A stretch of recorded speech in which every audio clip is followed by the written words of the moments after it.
The reality is kind companies make more profits. That's true. I actually interviewed many companies. And if you look at big companies like Honda, the car company, if you notice, they've been doing kindness commercials. A huge healthcare company called Dignity Health. On the side of the buses in San Francisco, a major market, obviously, do you know what they're running? A bus campaign, advertising campaign that's called the Human Kindness Campaign. Now, isn't that interesting? That's called profitability because what they've tapped into is how profitable being a kind company is.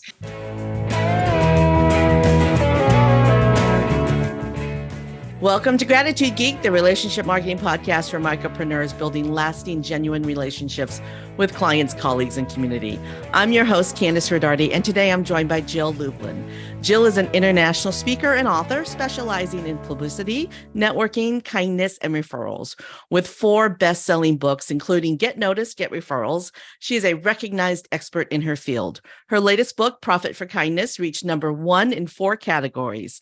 With over 25 years of experience, Jill is a master strategist, helping businesses increase profitability and visibility. As CEO of a strategic consulting firm, she has worked with over 100,000 people and appeared in national and international media.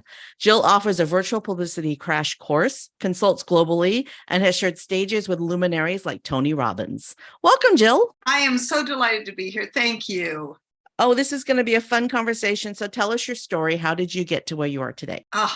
Always a bit of a long story that I'll shorten, but like everybody, I kind of started one way and then took another path, which is I was in law school and hated it. Sorry to the attorneys out there, but it just wasn't my thing, which was a disappointment to me because frankly, I'd always wanted to be an attorney. I thought that was going to be a great way to make a good difference for people. And then I got to law school. So after being in law school, I thought, well, you know what? I got to do something interesting here. So I started in the music business while I was in law school. I thought, well, this will be interesting, and that actually started my career in the music business because I dropped out of law school and continued in the music business for about 5 years, ended up as the director of promotion and publicity at several independent record labels, which really I credit for giving me my publicity skills. Because, in the music business, it's all about perception. So I'm very grateful actually for that time and, loved being in the music business and then opened up my own PR agency. And then I got tapped on the shoulder to write Guerrilla Publicity. And that kind of started a whole next level of my career, speaking and training and running virtual publicity boot camps. So that's really where I'm at now after 4 books, including The Profit of Kindness, which is my latest book. So now I'm teaching virtual publicity boot camps and I speak and train all over the world. Hopefully mostly virtually these days, super great. And then additionally, I run an intentional kindness community. Ooh, there's so much there to talk about. First, I want to tell you that I started off thinking that I was going to be a law school student. Oh. I went into college as a theater major with the intention of going on to grad school for law. And it didn't happen. It didn't happen that way. Oh. You're all the better for it, I promise. Well, nothing ever works out the way you expect it. If you had told me when I was 18 years old that I was going to host a podcast for 10 years, I would have been, what's a podcast? Well, I think everybody didn't know. And congratulations on a 10-year run. That's outstanding. Oh, thank you. Thank you. So let's talk about the second thing, the thing that you wrapped up at the end there. You said that you have a community for kindness. That is one of my favorite topics. So tell me about that. So, when I wrote The Profit of Kindness, I got this, whisper about doing intentional kindness circles, which I now call conscious kindness circles. And, here's the thing. The reality is that people are running around doing business. And, we've seen an environment, a tough environment that we've all been through for many years all over the world. And people are less kind. And I wanted to bring something in that would create conscious circles of kindness. So that's what we do. Once a month, we come together on Zoom. Happy to share the link with your listeners. It's completely free. We come together on Zoom and we help each other with kindness. We break into circles. It's great networking, and just really give to each other and presence kindness, and frankly, do kind things. So makes a world of difference. And it's just been wonderful to do. That sounds like a lot of fun. I do something similar with a group called Generous Entrepreneurs in Media. It's hosted by Jason Van Orden and Michael Roderick. So it's not my thing. It's something I attend. But we break into groups of 4 to 6, and we talk about how we can broaden our community in the podcast sphere. So that Zoom to me, and I'm one of those people who thinks the pandemic was the best thing that happened to the world. I'm with you, girl. I'm with you. Because it forced the entire globe to shift forward, to fast forward. We press the fast forward button on technology and the way that we communicate with each other. And the things that have happened in the last 3 or 4 years, or 3 years, have been phenomenal. Like your kindness community, would you have done it the way you're doing it before the pandemic? Well, I certainly would not have. And to be honest, we were looking at, okay, I was looking at different locations to do kindness summits in. Of course, the expense is far higher. Here's what's super great. I have people from all over the world coming together to do kindness. I have people from all over the world that I can train in publicity through my virtual publicity boot camps. I mean, how great is that? I used to have to travel from place to place, exhausting on me, more expensive for the people I served. And you know what? Now, funny enough, I have reduced all my prices, which is awesome. I have decreased all my expenses, and I'm able to serve so many more people now. I mean, what a delight that is. That's intriguing that you reduced your prices and your expenses. Yes, I did. So that brings me to the Profit from Kindness, your book, Profit from Kindness. Is it what it's called? Okay, the Profit of Kindness. Oh, And that's even more tell you intriguing. about it, you said? No, I haven't purchased it yet. It's on my list. Oh, But well, thank you. tell me about how do you profit? How does kindness profitable? So, it's interesting. I'll just tell you a little insider secret. That was not the title that I proposed to them. My title was The Currency of Kindness, which I think kindness is a currency, by the way, and it's a beautiful one. And I integrated that thought all through the book. They came up with this title, and it took me a while to wrap around it, but I will tell you, the reality is kind companies make more profits. That's true. I actually interviewed many companies. And if you look at big companies like Honda, the car company, if you notice, they've been doing kindness commercials. A huge healthcare company called Dignity Health.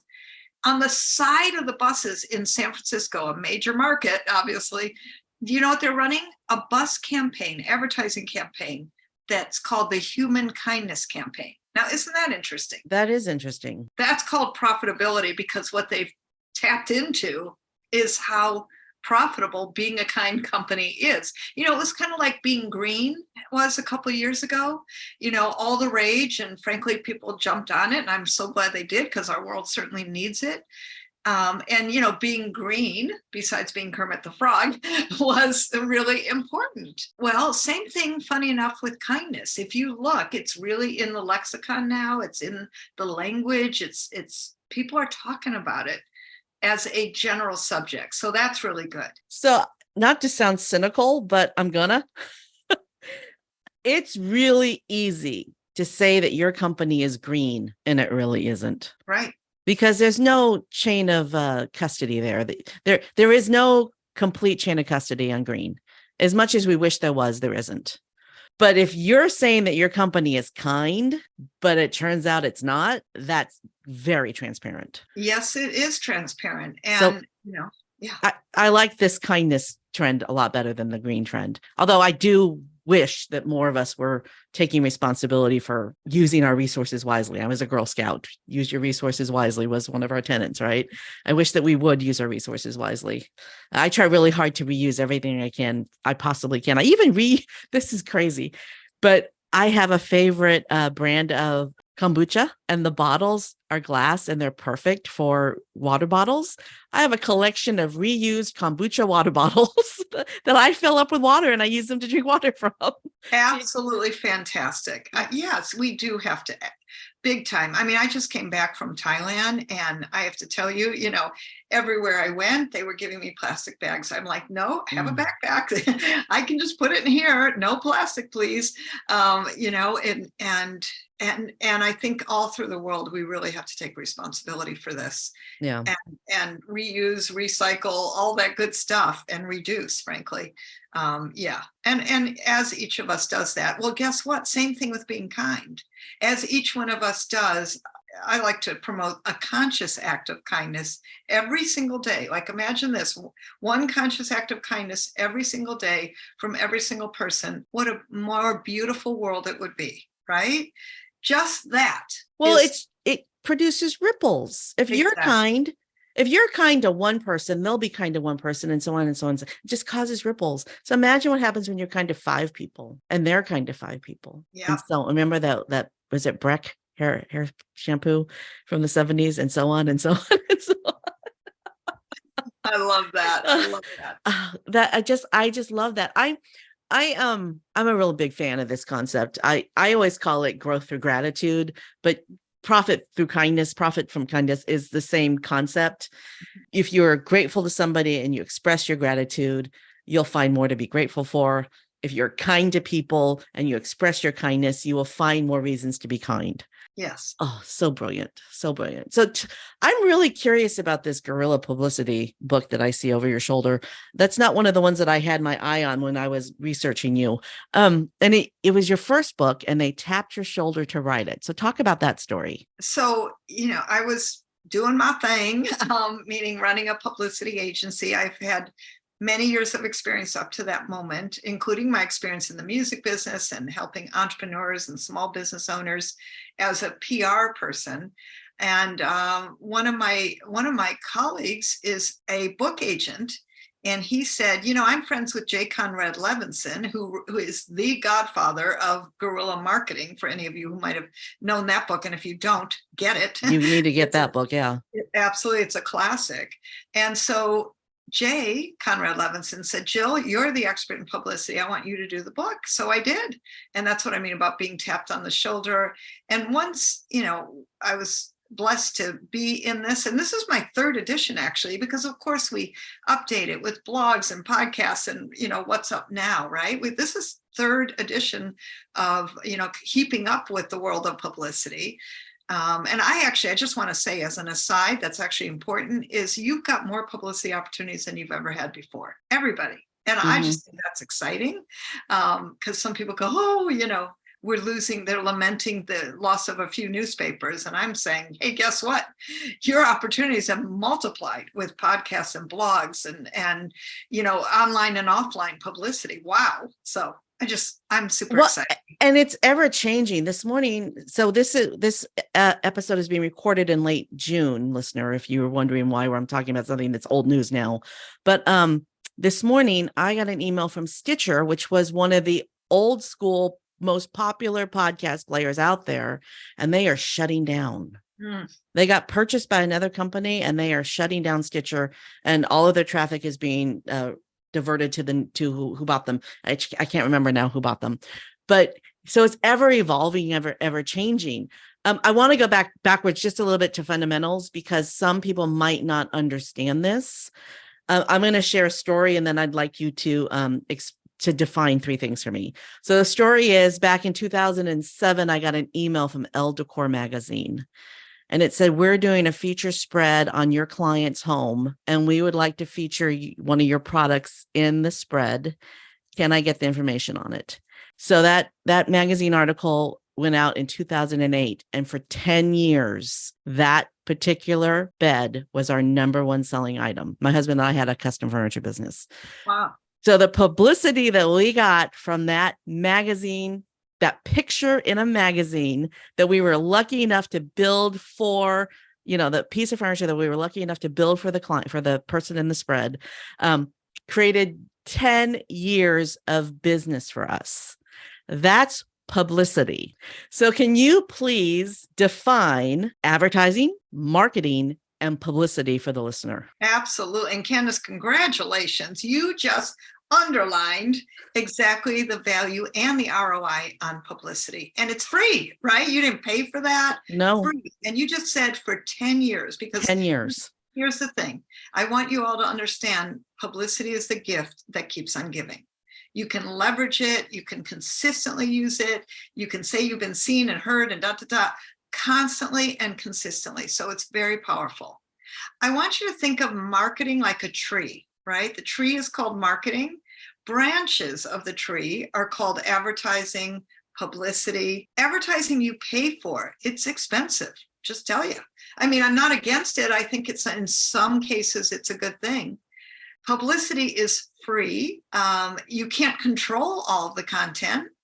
But boy, for one picture being worth 10 years of revenues, and maybe, oh my gosh, and probably could still be if you were still doing that business, right? Oh, I'm sure if we were still doing that business, we would still be making that bed. Yeah. Absolutely. It's just, it's really a gift that keeps on giving. So very, very powerful. It is free. It is earned, which also makes publicity very wonderful, because people know you earned it because of who you are, what product you did, or something you said. And it's not like you pay for it. So that's very powerful. So today there are a lot of opportunities, like you said earlier, for publicity. What are some of your favorites? Oh, well, a couple things. Blogs, simple, easy to be a guest blogger, find someone else's blogs that are popular and say, hey, I want to help contribute. Podcasts, fairly easy to get on, lots of places where you can find great podcasts to be on. And so I always love people to start on podcasts because, number one, it helps you to get your chops, helps you to come up with good sound bites and things that work and be in conversation like we are, which is much more natural, right? So as opposed to, major media like an ABC, NBC, CBS, or Fox radio station, you got to come out, you got 3 to 5 minutes, boom, boom, boom. Wow. Which frankly, I have a message formula that will help you do that. But let me just say, you've got to be ready and come out swinging fast. It's a lot more pressure on most people, whereas podcasts and blogs and even writing articles is far more relaxed. I love for people to have a 500-word article. Yes, not 800, not 1,200, 500 words, because it's simple and fast. And I love in our time, like you can take that article and publish it on medium.com. Hot tip. Or LinkedIn. LinkedIn has an article space too. LinkedIn. Absolutely. All great places. I'm really a big believer in what I call visibility building activities. And I think if each one of you put aside an hour a week, and that can be 4 15-minute segments where you post something on LinkedIn, where you go to Google Alerts and see who's talking about your subject, whatever it is, right, for you. But I want you to dedicate an hour a week and break it up just because it's probably easier to create that engagement, to get people and get yourself more seen and heard by other people, so that people keep talking about you, so that your reputation keeps going in front of you. And that's powerful, because I'm going to tell you, people will Google you. And I want things to show up that are positive and impactful and contributing. And that media goes right to the top. I have a couple of weekly traditions, weekly practices. I spend about an hour a week sending thank you cards or sending thank you emails. And every day I spend 5 minutes sending thank you or appreciation text messages. Oh, I so love just, that. Which is, my thing is kindness, your thing, or my thing is gratitude, your thing is kindness. They're the same thing. Right. But if you do it consistently, it just feels good. Yeah. And then you get messages back like, oh my God, you made my day. Well, I made your day. I hope you go out and make somebody else's day too. Yeah. And they will, if you're feeling good. One of the reasons I think I was really successful in sales was that it was my goal to make someone smile or laugh every day. And I'm 53 now, and I came up with this when I was 21, right? Just make someone laugh or smile every day. And here I am, this 21-year-old kid selling millions of dollars of inventory to stores across the country, right? This Wow. kid, right? But it's because I worked really hard to make people laugh and smile. I love that. And so powerful that is. I mean, in my calendar on Monday, it says write 2 handwritten thank you notes. And I'm going to tell you, my friends, in these days, who doesn't love getting actual mail? I mean, let's be honest, right? Actual mail. In fact, for me, getting people's addresses are harder. For what, it's just a more difficult thing these days. But I would tell you, thank you, Candace. That's such great advice. It's really, that's that conscious act of kindness every day. It is writing a handwritten thank you note or an email or a text. It's all good. Just be kinder, be more grateful, and watch business roll back to you just because you're that kind of person. Well, people delete emails, but they don't throw away thank you cards. Not typically. Yeah. I have been, this is something else I'm doing because I have years of cards that people have sent me and they're in boxes all over the house. And I love having them, but my word of the year is release. And so I've been trying to release things from my life. So I will grab a box of these cards that have been sitting in my house for years. And I will start going out. I will pull the card out of the box. I will read it. I will feel the feeling that I need to feel from that card. And then I will retain the feeling and release the card. And it has been so wonderful. It's been really lethargic to go through these cards. It's a lot of really nice things that people have said. Some of them do get kept, 1 out of 25 I'm keeping, but yeah, I've been going through hundreds of cards. Wow, that is so cool. Yeah, but people do. I save these cards for a decade, more than a decade. Some of them, yeah. They're just so nice. It is meaningful. One of my other mentors, she said the same thing. People who send her thank you cards, guess what? She keeps them. And there is something about that, being reminded. I mean, listen, I'm in a home-based office and I have testimonials lining the walls because sometimes you have to remind yourself who you are. Yeah. I really think that I receive more referrals from other people because of the cards that I send. Like because it's, they feel appreciated. I was kind to them.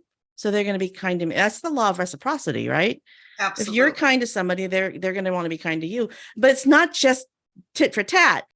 You could be kind to somebody, they're kind to somebody else, they're kind to somebody, and so on and so on and so on. And then somebody is kind to you. Absolutely. It's nothing to do with that person, obviously, because you're just living that, right? You're being a demonstration of it, and wherever it lands or ends up, terrific.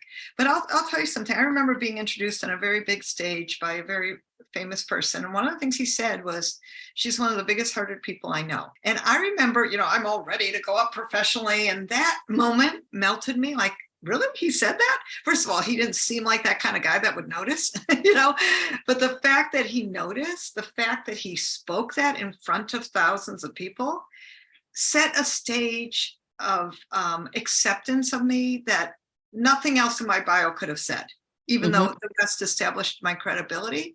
But when someone's saying that about you, and, I just encourage all of you, if people are telling you great things about yourself, put that in your marketing material. Oh, yeah. I am inserting warm-hearted in my marketing material. Like, where can I put this that works? And I am all for, being professional and all the good stuff that goes along with that. But I also think these are times where you also have to be, in media, maybe vulnerable or, be describing of yourself in new ways that maybe you haven't tried before. See how it lands. I love that. And every person in that audience now thinks that you are the most warm-hearted person they've ever heard speak. Yes. They all do, because he said it. I did the same. I did something similar. One of my clients wrote that I was pragmatic, and I totally embraced that because most women aren't, right? And now I use pragmatic in my, in some of the language for when I'm writing a sales page. I'll say, if you want some pragmatic advice, or, if you want to work with a pragmatic woman, or I don't, those are just examples of how to use it. But because I embrace that, you're not going to get glossed over, sugar coated stuff from me. I'm going to tell it like it is. Right. Amen, sister. So I love that. And I love that 1,000 people now have that. And then they told people. So the ripple effect of that. So there is a piece of advice for the audience. If you want to be kind to somebody, say something like that. in front of a room full of people, that's the ultimate testimonial. It Okay. is. I want to go back to what you said earlier, that you had a framework for a 5-minute presentation. Like if you were going to be on TV, I'm sure it's something that's behind a paywall, but what's the free version of that story? Absolutely. Well, I love giving this away. And that is your message is really what it comes down to. So when you're on a 3 to 5 minute interview, again, that's normal, my friends. Most media is quick, focused, simple, fast, right? And I'm talking about mainstream media, the big shows that you would know. You are in for fast segments. And 4 minutes is average. And that's even being decreased now. So here's your formula. Start with the problem today. Like open the problem today is, and make a statement. I would say 4 out of 5 businesses will go out of business because you have no clue how to create publicity without spending a fortune. That would be the problem today. Then I want you to give solutions. What are simple, easy solutions that you would advise people? I want you to give your big ones, but I want you also to put them in sound bites and interesting ways to speak it. Most importantly, I want you to drip your valuable golden nuggets and give people real things to do. This is not the hold back time. This is the give them things to do. So I would say, create your ooh, ah factor. That's one of mine. Now, you're probably hoping and saying, well, what does that mean, Jill? I want you to think that, right? I want you to go, well, what does she mean by that? That's fun. I can remember that. That's called a sound bite. I want you to speak in sound bites, 5-year-old language, tell people what to do, and keep it really, really simple. And typically 3, tell them 3 things to do, 3 golden nuggets, real things. Also in, a sound bite format if you can. And that's something you want out, and you want to be consistent and persistent with this. Be consistent and persistent. Absolutely fantastic advice. Make it sound so natural that it doesn't sound like you've memorized the script, though. Exactly. I've had podcast guests come on the show, and I feel like I'm being given a 5-minute speech every time I ask them a question. Oh, yeah. And by the way, don't talk in 5 minutes to just talk at someone. Way too much. Yeah. Sound bites. I want you all to speak and think in sound bites. It'll make a huge difference. And don't. Oh well, yeah, it doesn't matter. Okay. So let's talk about being a podcast guest, because that seems to me like it's the number one way to get publicity. Do you just be a guest on a show and expect the podcast host to do all the publicity for you? Well, it's always good to do some with them. In other words, you want to, when this interview comes out, I'll be posting it on my social media, and all the people will see that and then start following you. And you always want to make a win-win for everybody. So, the answer is it's up to you to also do some of your publicity. Make sure to post it in your website, on your social media, send out a piece about it, whatever your formats are, and I think that's really helpful. But great news is, it's great PR. Again, I think it's easiest to get podcasts. So I would tell you it's up to both parties. Should you just be on any podcast, or should there be a strategy for the types of podcasts you're going to be on? Not everybody agrees with me about this, but I'm gonna go out on a limb and say you need to say yes to everything people ask you to be on. You know why? We don't know what it leads to. Listen, I've been on. I've been on some not so big podcasts, and listen, I've got a fairly good amount of influence. I've been doing what I do for a long time, and I do say yes to things. I'll tell you why. 2 things. 1, I worked and had the blessing of working with Mark Victor Hansen on one of his books, and that's the other chicken soup for the soul dude. Yes, thank you. Yes. And by the way, 600 million books were sold. I mean, just enormous amounts of numbers here. He knows what he's talking about. And he said to me, Jill, you are sitting around this table today doing our publicity strategy for this book because I know how powerful publicity is. He said, listen, when we started Chicken Soup for the Soul, we did every single little station we'd never heard of before in our life. And we woke up at ridiculous hours in the morning to do anything we needed to do. We said yes to everything. Yes to everything. And he said, and it paid off because people heard of us, started buying the book, read it. to me, that really imprinted in my mind how important yes is. So I will tell you, I'm a big yes to most every podcast. The other truth is you don't know who knows who, right? I mean, podcast hosts have become my clients, or they say, I have a really great referral for you for your Publicity Breakthrough Bootcamp. I know somebody who needs it. Or they show up on my kindness circle and we stay connected. However it is, it's perfect, right? Or maybe it's just a blip in a moment and we had a great time. But here's what I know. The more you do, the more people see you, maybe audiences that are new for you, maybe somebody gets an aha that because I was here today, they got inspired and, now are doing something about more visibility. I'm so grateful for that. Yeah. So I'm just a big yes in life. And I do think when it comes to media, you need to be a big yes. Don't keep those podcast episodes a secret. Don't keep those interviews a secret. Don't keep those testimonials a secret.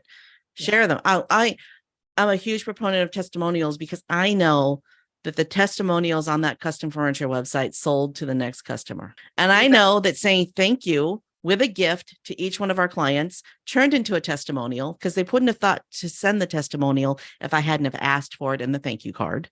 Yes. And so I know that every little step along the way led to those testimonials, which led to more business. Testimonials are a form of publicity. Don't keep them a secret. Which means, Candace, by the way, that, you need to keep asking for them, right? Exactly. And by the way, that's not, listen, even for me, when I teach my boot camps, I'm like, hey, will you do me a favor? I mean, I ask it like that because it is a favor. And, testimonial stories, Candace, like your story about how you sold that bed for 18 years. 10 years, 10 years, yes. 10 years.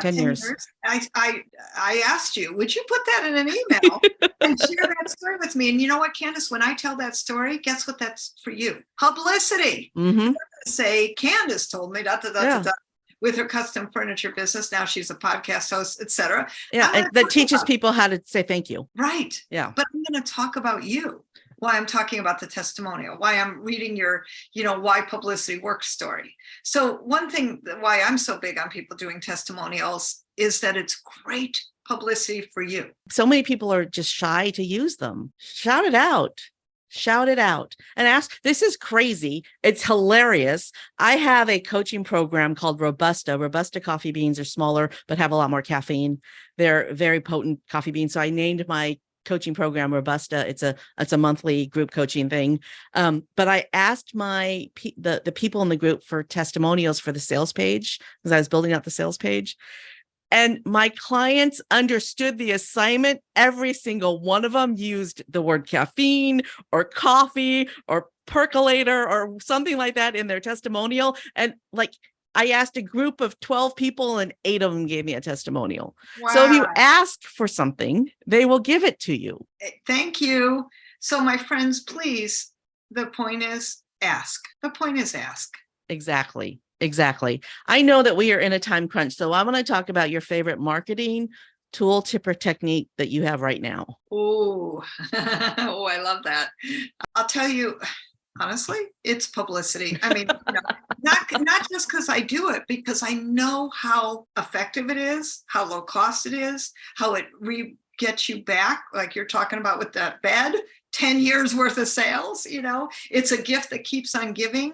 So I'm big on, writing articles is one great thing, like one article a month, 500 words, posted on medium.com. I love Google Alerts and seeing who in the media is talking about whatever it is, publicity or kindness in my case. That's really important. Share how to set up a Google alert. That's a really important point. Yeah. So here's the thing. Go to Google. They will take you through it. I'm not Miss Tech, but they will take you through it and they will tell you how to set up a Google alert. But bottom line is, I want your name as one Google alert so that when you get those great stories, you will know it. That's important.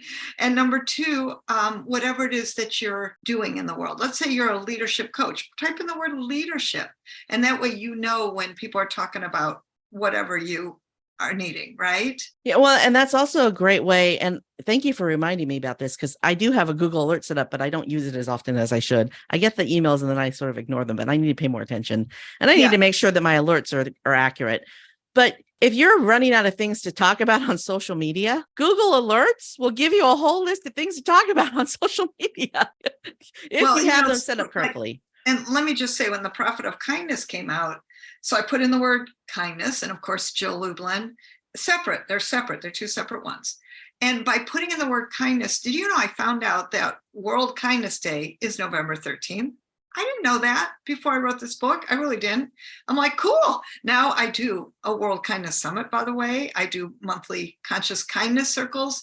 All of that came out of knowing what Google Alerts was focusing on. And you bet in October 1st, because you tend to start your publicity 6 weeks and more before you need it. Mm-hmm. And I will be sending out a press release about World Kindness Day and how to be more kind and what to do. I'm not going to say, "Ooh, I'm having a summit," because that is not the news, my friends. What's the news is how does it relate to the viewers, the listeners, the readers. And I'll just share with you, when I wrote Guerrilla Publicity, I talked to the editor of Entrepreneur Magazine. Imagine this, you an entrepreneur, that's a good thing, right? And she said to share with you that what she cared about is what her readers care about. So you really got to put yourself in a reader, viewer, listener's shoes when it comes to media. What do they care about? That's what to focus on. Yeah. Oh, so, okay. So if you think that news is too negative right now, it's because that's what the media thinks that the watcher, the listener wants to hear, is that negativity. So going back to the beginning of this conversation, spreading ripples of kindness, the more we spread kindness, maybe the more kind the news will be. Yeah, we got to shift that. And, here's the truth. It's sexy and it sells, or so they think. But I, many years ago, started something on a good news network, right? It was a little too early for it, but I do find now people are really wanting this. This is why, that's why we started this initial conversation with Honda spending millions of dollars on their kindness campaign on TV with car commercials. That's a lot of money, honey. Yeah. And people, if you look at companies, they're investing in kinder messages. So we're on our way. Yeah. And I feel great about it. Let's wrap this up with your moment of gratitude. For whom or what are you most grateful? Wow. Well, I must admit, I just got married to. Congratulations. Thank you. Super great. And I'm so grateful. And I've been with him for a long time. And we just decided that it was the time. So I am very grateful to be in a newly married state with a beautiful honeymoon to Thailand and all the blessings that came with putting on a beautiful wedding where my family and friends were right there with me and part of it. I'm very grateful for that. Thanks for tuning in to Gratitude Geek, the relationship marketing podcast for micropreneurs building lasting, genuine relationships with clients, colleagues, and community. Make sure to visit gratitudegeek.com for the show notes, where you can find links to all the groovy resources we've mentioned, including ways to connect with our guest, Jill Lublin. If you enjoyed this episode, don't forget to subscribe and leave a review on Audible, iTunes, Good Pods, or your favorite preferred podcast player so you never miss an episode. Our theme music is track 14 by Rev Brock and Soul Lily. I'm your host, Candice Rodardi, reminding you that gratitude is like manure. It's just a pile of poo until you spread it around. Stay groovy, my friends. Stay groovy, my friends. I know we can make it easier than they can. We can make it better than before.